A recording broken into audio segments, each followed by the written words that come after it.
자, 여러분 안녕하세요. 네, 티처 준호입니다.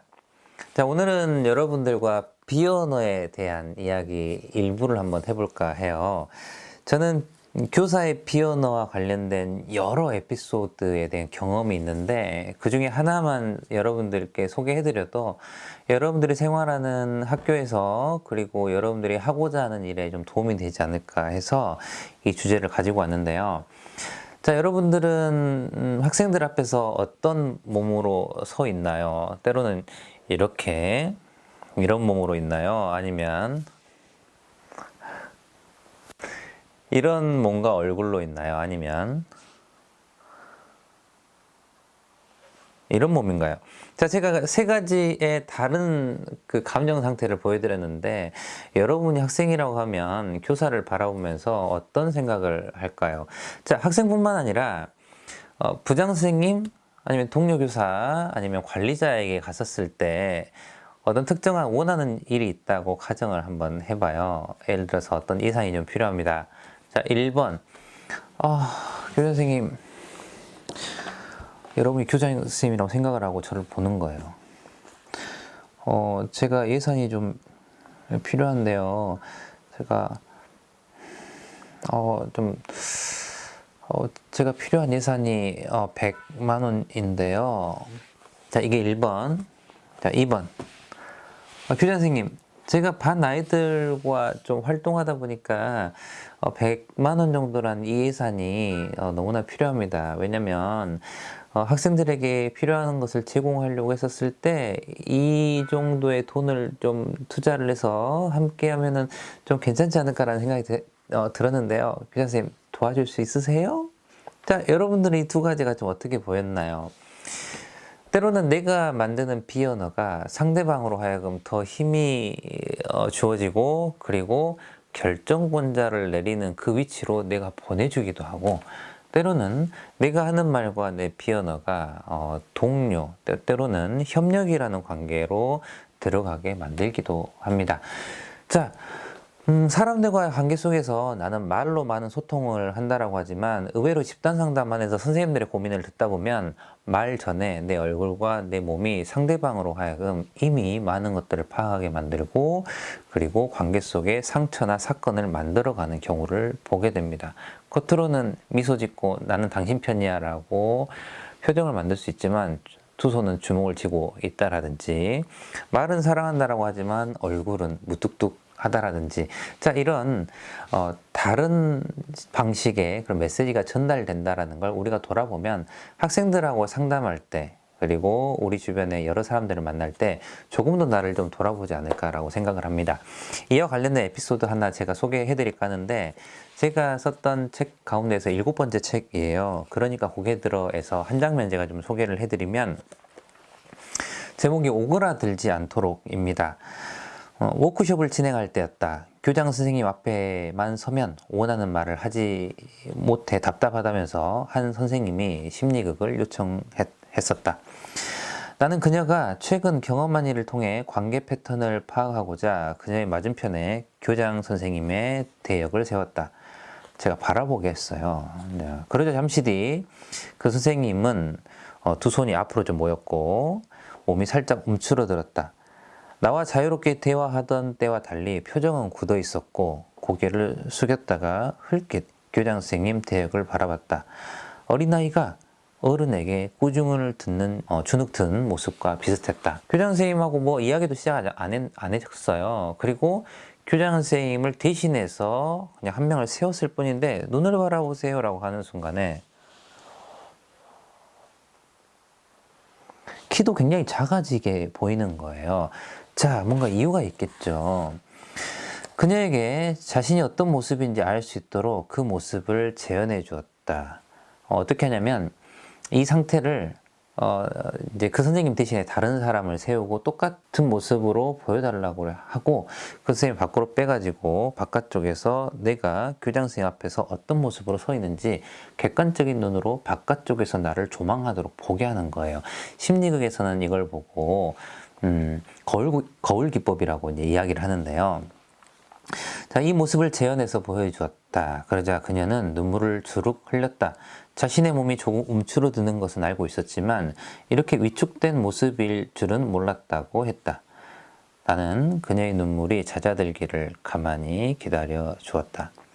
잠시 후 그녀는 살아온 이야기를 들려줬다.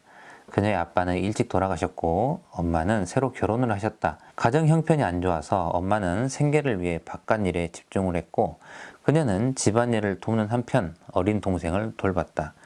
그런데 집안일을 하다가 실수를 하거나 동생을 제대로 돌보지 못하면 엄마에게 크게 혼났다. 부족한 형편에 하고 싶은 일을 하지 못했고 자기보다 남을 위해 평생을 살아왔다. 꾸중 들었을 때, 엄마한테 꾸중 들었을 때 모습이 그러니까 교장 선생님을 바라볼 때 꾸중했던 엄마의 모습의 일부가 투사가 되는 거예요. 그러니까 나보다 조금 더 힘이 센 사람들, 나이가 많은 사람들 뭐 등등을 바라보게 되면 자기도 알게 모르게 몸이 반응을 하고 준비를 하는 것이었어요.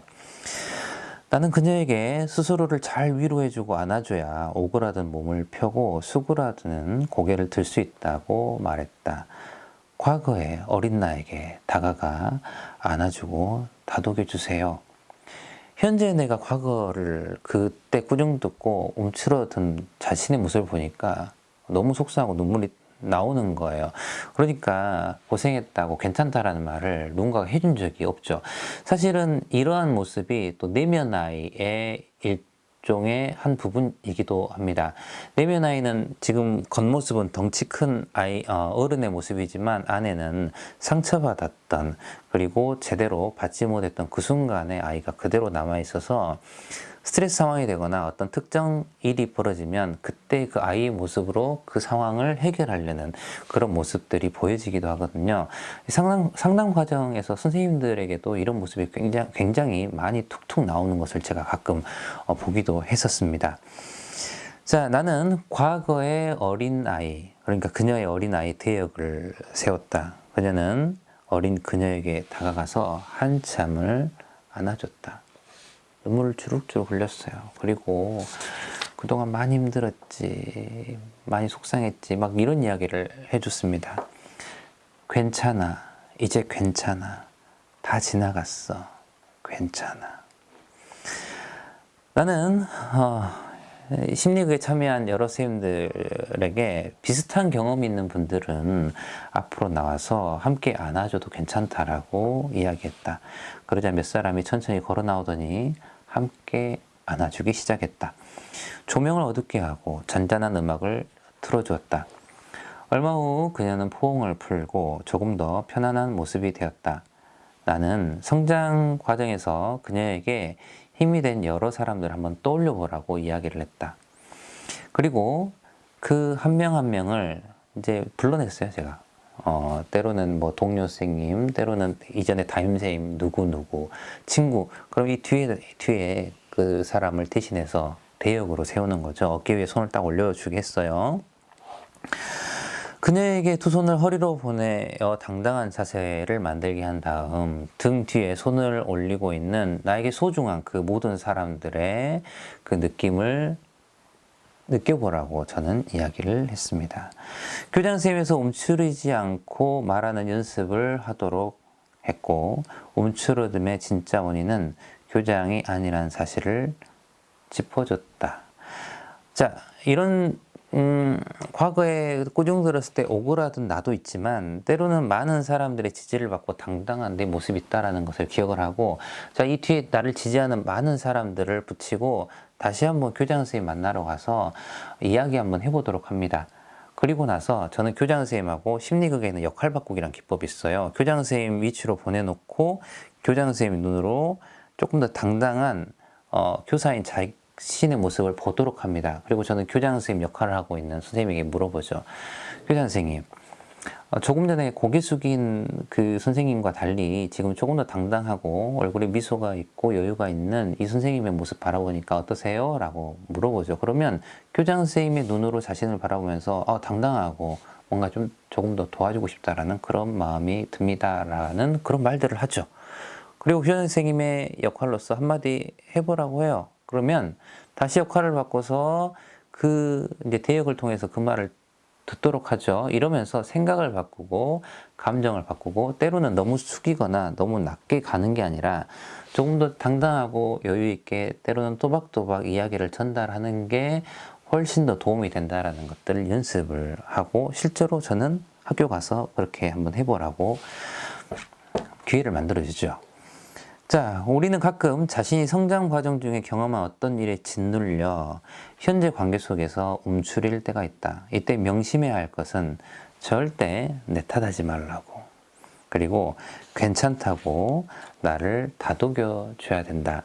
제가 이 말을 하고 싶었어요. 매번, 그리고 그 집단을 제가 매번 만날 때마다 너무나 움츠러들고 그리고 눈치 보는 그런 쌤들을 이제 제가 자주 만나는데 잘 보면 현재 문제 속에서 고통받고 있지만 그 고통을 들어가서 과거에 있었던 일까지 쭉 따라 들어가 보면 과거에 있었던 일 때문에 현재 너무 움츠러들어 있고 너무나 조심스럽게 다가가서 또 다른 상처를 만들어내고 또 받고 있는 것을 제가 경험을 합니다.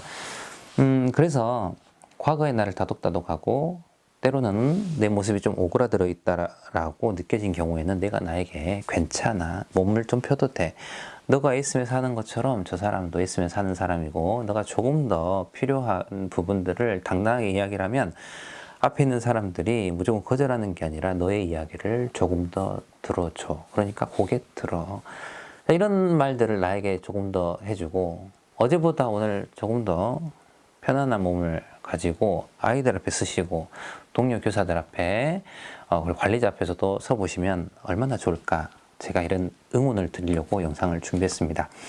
사실 비언어랑 관련된 이야기가 굉장히 방대한 부분이 있어서 하나하나 다뤄드리는 데는 제가 시간적인 제약이 있는데 제가 기회 될 때마다 그리고 어떤 에피소드가 있을 때마다 제가 이렇게 좀 소개를 해드리도록 할게요. 제가 유튜브를 잠깐 하고 끝낼 게 아니라 오랫동안 라이브 방송하면서 중간에 계속 멈췄었잖아요. 유튜브 이제 시작을 하면 오랫동안 꾸준하게 여러 이야기들을 들려드리면서 함께 성장하는 통로로 만들어야 되겠다 생각한 것처럼 여러 이야기들 또한 여러분들께 들고 오도록 하겠습니다.